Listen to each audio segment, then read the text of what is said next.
안녕하십니까. 연세대 보건대학원 융합보건의료대학원의 감염역학을 하고 있는 권준욱 교수입니다. 최근에 보게 되면 지난 3월 15일이 롱 코비드 어웨어니스 데이였습니다. 코로나19 발견된 지가 근 5년이 지나면서 코로나 후유증에 대해서 좀 더 인식을 강조하는 그런 날이 되겠습니다. 며칠 지나긴 했습니다만, 그래서 오늘은 롱 코비드의 영향에 대해서 의학적 내용보다는 역학적 내용으로 잠시 리뷰를 해보도록 그렇게 하겠습니다. 코로나19가 발생해서 세계보건기구의 추계로는 공식적인 확진으로는 약 7억 7,400만 명의 환자가 발생했다고 알려져 있지만, 또 사망자는 700만 명이 넘지만 사망자의 규모로 볼 때 실제 확진자는 훨씬 더 많을 거라고 추계할 수 있습니다. 우리나라 같은 경우 코로나19 항체 검사 결과 전체 인구의 60%, 그 중에 대부분은 오미크론 균주에 감염된 것으로 나타났습니다. 롱코비드 전체적인 환자 증상이 있는 사람들을 추계를 하면, 종합하면 전 세계에 약 1억 명 정도 달러로 재정적으로 또는 일의 손상이라든지 여러 가지를 계산하면 한 1조 달러가 손상됐다고 생각이 됩니다.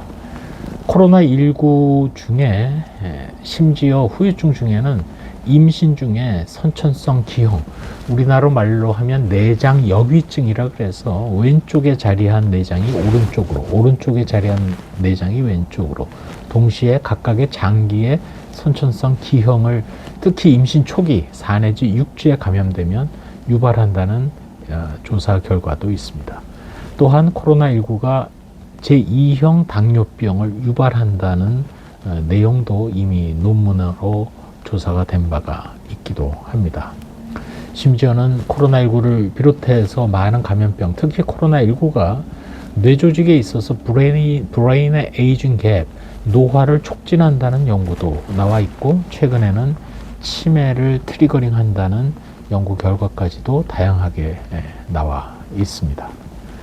동시에 코로나19가 심혈관 합병증을 악화시킨다든지 또 여러 가지 질환과 관련되어 있다는 얘기도 연구가 되고 있습니다. 미국에서 아주 젊은 그리고 건강한, 특히 해병대에 근무하는 장병들을 대상으로 연구를 한 결과 약 4분의 1에서 갖가지 후유증이 나타났다는 것을 알려주기도 했습니다.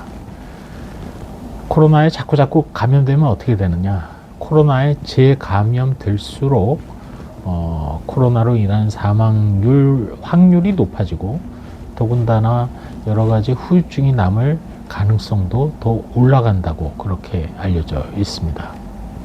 물론 코로나가 유행을 하면 즉시 2020년 초 같은 경우 북반구는 겨울이었기 때문에 인플루엔자 유행이 꺾인 것도 그 당시 조사가 되어 있기도 합니다. 이처럼 코로나의 후유증은 개인적으로 또 지역사회에서 광범위하게는 전체적인 인플루엔자 유행과 같은 글로벌한 감염병의 동향에 영향을 준다는 것이 지금까지 알려진 코비드, 롱 코비드의 역학적 연구 사례들입니다. 이러한 내용들을 종합해서 볼 때 이제까지 인류가 맞이했던 여러 감염병의 대유행은 물론 보건학적 이외에 정치, 경제, 사회 여러 가지로 영향을 줍니다만, 코로나만큼 다양한 건강상에 영향을 주는 것이 현재 리뷰되고 있는 감염병은 없는 상황입니다.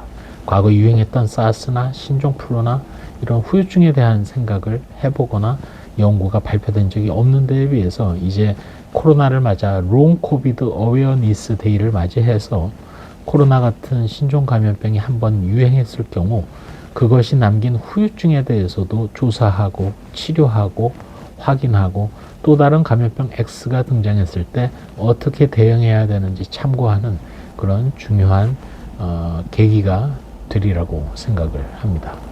감사합니다.